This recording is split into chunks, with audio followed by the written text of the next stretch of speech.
this huge thing, and then we showed some artwork of each of the artists because I wanted their work to be represented. And then we came up with the idea of getting 3 mechanical horses, which you put at that time, and this was maybe they were even older, a dime in. And of course they go up and down. And I thought, well, this might be a good way to look at the art, on television.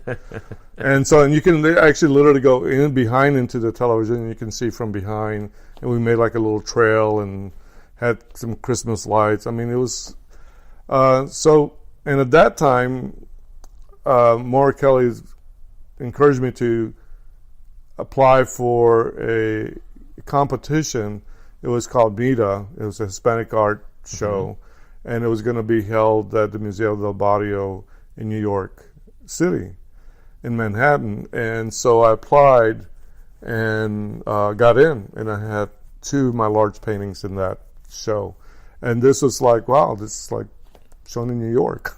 Right. And there was actually a review in the New York Times of the show, and they mentioned my work in the show, and I was like, wow, this is great. So, and then a friend of mine who's become a really well-known artist, Mel Chin, had a sculpture on Bryant Park, and he was going to take it down. And he had called me and asked if, I'll be up anytime soon, and if I could help him take it down. I said, well, I'm actually coming for the opening of the show that I'm in. And so we worked at where I was there like several days before he was of the reception of the show I was in, and I went up, and he had some other friends, and we started taking down this 30-foot down sculpture.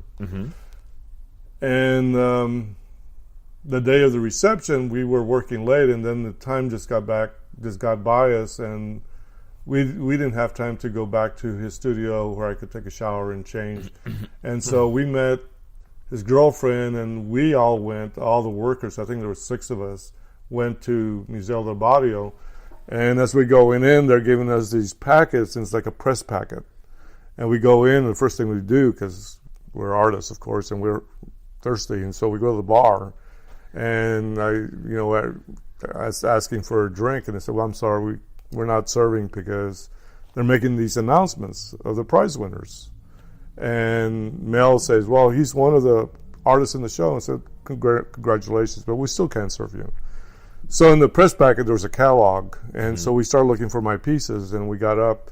And when we got up to that piece, I heard second place winner so-and-so. And I thought, well, I probably there's no chance. And sure enough, the first place winner was me. Wow. I went up, no shower, working in clothes, jeans, t-shirt. It's like, and so I went up and they shook this guy's hand. I don't remember who he was now, but it was being sponsored by Canadian Club. So all the liquor was Canadian Club and Hiram Walker.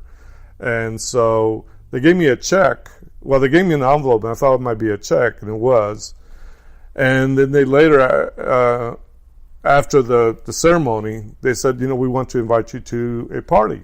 And you can invite somebody, another person. I said, well, I have my 5 friends and his girlfriend, this guy. And so I'll send you one first place. They can all come. So we all went. And it was just, I forgot what section. It was on the east side. And it was upstairs. And I remember there was a pig on a platter, cooked pig with an apple in his mouth. The kind of cliche thing, but and then but I fed everybody. And I looked at later. I got back to the studio because I was just kind of sleeping on the floor at Mel's place. Opened the check because I didn't have much money at the time, and it was like $5,000, but the check was the Michigan check because I was hoping it would be a New York check. And I could go run down to the bank. Yeah. So I couldn't do that. So then later, the Canadian Club was also going to give to an organization, nonprofit, the equal amount. And by that point, this was I was asked to curate another show called Chulas Fronteras, which means beautiful borders or beautiful frontiers. And Midtown Art Center asked me to curate the show, and they wanted from Hispanic artists from around Texas. So I asked for a fee, and I also asked for traveling expenses. And I also said I'm not going to be in the show. period, because they were paying me good money, and I said, I don't want to make it to where it's a conflict of interest. Right. And that was the beginning of my career as a curator. And so I went around the state, traveled by bus, because I figure most Mexican Americans travel by bus and not the airplane. And it also allowed me to make notes, and came up with 13 artists. And the Canadian Club, I made a deal with Midtown that if I get Canadian Club to donate the $5,000 to them, that they would earmark it for the catalog of the exhibition, which they did. They had a few dollars left over that I didn't care what they did with. And then we traveled the show around Texas, because as I was traveling, some of these nonprofits were saying, well, why don't you bring it here? We'd love to have the show. So I ended up doing a tour schedule, which I had never even done, not even as a concert promoter. Right. And so I was booking the exhibition, and then I had the dates to line up, so I had them listed at the back of the catalog. And then the show turned around, and then I met a woman, Jamie Gambrell, who was with Art in America, and she was doing a 2-part article for the magazine about art in Texas.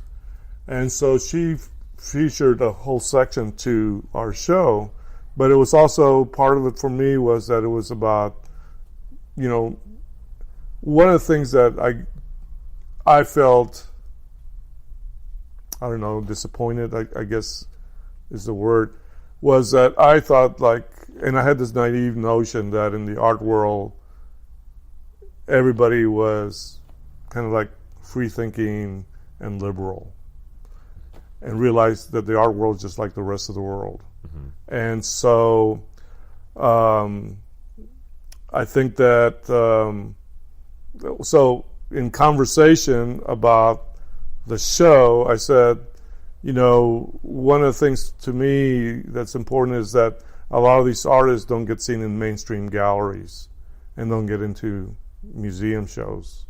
They're the outcast of the outcast. So we talked about that idea, and it was in Art America, and they had a whole page with the majority of the artists in the show that I curated. Right. And all the artists in the show were like, how did you pull that off? It just kind of happened. And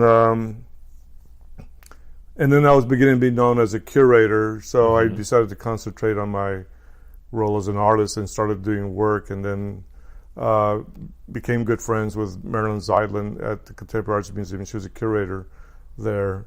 And she'd asked me about being in a group show at the Bronx Museum.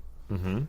And I said, now, why am I good enough to be in a group show at the Bronx Museum, which is not a bad thing, but I haven't been in the show at the Contemporary Arts Museum. Right. And then she said, oh. And then later she invited me to have a one-person show at the Contemporary Arts Museum, which was in 1990. And then that show was picked up by Exhibits USA, which is part of Mid-America Arts Alliance. Mm-hmm. And they picked up the show and toured it for 2 years around the country. Oh, wow. And during that time, they asked me if I would be interested in curating a show for them, because they realized I was a curator. I said, sure. So the first show that I suggested several shows, and in the end, they selected Mel Chin. So I curated a Mel Chin survey show. And at that time, he had just had a show at the Menil Collection in Houston. And it was a show that the Walker Art Museum put together. And it left a lot of people's heads scratching, so I decided to do a show of his works that were kind of like preparatory drawings and maquettes for large-scale works that he had done. So that show traveled, and then soon after, I was asked to be on a panel for Exhibits USA for possible shows that they would kind of vet and see which ones would be popular with the panel that were selected, like myself. And then they would present them to the, I guess the region. It's like a 6 or 8 state region that they cover. And one of the shows was Luis Jimenez, retrospective that his gallerist in El Paso suggested. And so that was one of the shows that was pushed forward. And so a few months later, I got a call from the director and says, would you curate the Luis Jimenez retrospective? And this would have been his first touring retrospective. And Luis goes back to when I was in undergraduate school in art, and he was having a show at the Contemporary Arts Museum, and he was like one of the first Chicano artists to have a one-person show at the Contemporary Arts Museum. Also, it was his first one-person museum show. Right. Later, when I had my show, they brought him in to have a conversation with me. And then I had also met him. Actually, I met him right before the Contemporary Arts Museum show opened. And he was working on these lithographs because one of my professors, Gail Stack, had said, oh, I should introduce you to David Fogman, who has Little Egypt. And Luis was doing lithographs there, and I did not know anything about him or knew anything of his work. And I just remembered he was doing these incredible drawings. It's hard to tell what they were because each plate is a different color. Right. But he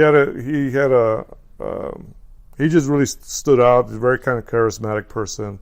Had a big laugh, and we got along. And then a friend of mine was working the cam when they were installing his show, and called me up and said, "You got to come over here and see this show. It's incredible." Went over, walked in, and it's like I was just like dazzled by the work. It was amazing work. I'd never seen anything like it. And then I heard Luis's voice. He's calling out to me, and came over, and we ended up talking, and we became friends. And then when I was in graduate school, he had a show at the Gallery Museum where I was at in New Mexico, and he was there for a week, and so we got to hang out, and I had a little show. He saw that. So all these kinds of things kind of tie in. So here I am doing a retrospective of his work, and the first venue is at the Dallas Museum of Art. Right. The year that I moved up here, and then travels for 3 years. But it was a bit daunting for me to curate an exhibition of somebody who, at one point, I kind of looked up to, then became kind of a mentor, then became a friend, then became kind of an art colleague, right? And then now here I'm asked to curate a retrospective, and I've been familiar with his work from the 70s as a result of meeting him. And at the same time, Mel's work was traveling around the country, and I also came here to the Irving Art Center in '97, and then the Bathhouse Cultural Center asked me if I would have a show here in that same summer. And at that same time, I was asked if I knew anybody. I was given a call by the head of the search committee here at UTA, Dalton Maroney, who asked, do you know anybody who's an artist who curates? And there's only one person I knew. It was Kathy Vargas, a photographer in San Antonio. And then later I said, all these things were happening in DFW. I thought, well, I'll be interested. Right. And then I got the job, and it seemed like everything was happening up here. Also, I forgot that I was curating a show for, at that time, the Dallas Visual Arts Center, which is now the Dallas Contemporary. And that opened in January. So there was all these things happening. Sure. And then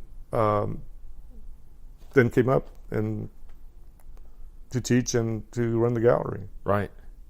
So that's been 20 plus years. 21 years. Okay. And so have you continued to be active in your curation? Other than, I know running the gallery involves a curation, but I curate a lot of shows. I also curate shows outside the university. Right. Last year, I curated a show of Cesar Martinez's work. It was a small survey show, and it was at the National Museum of Mexican Art in Chicago. And that opened last year ago in May, and it was up to October. And then I was asked to curate a show for the Houston Museum of African American Culture of an artist whose work I've shown in our gallery back in January of '98. It was David McGee, and And I said, and David had been asking me to curate a show of works on paper for a few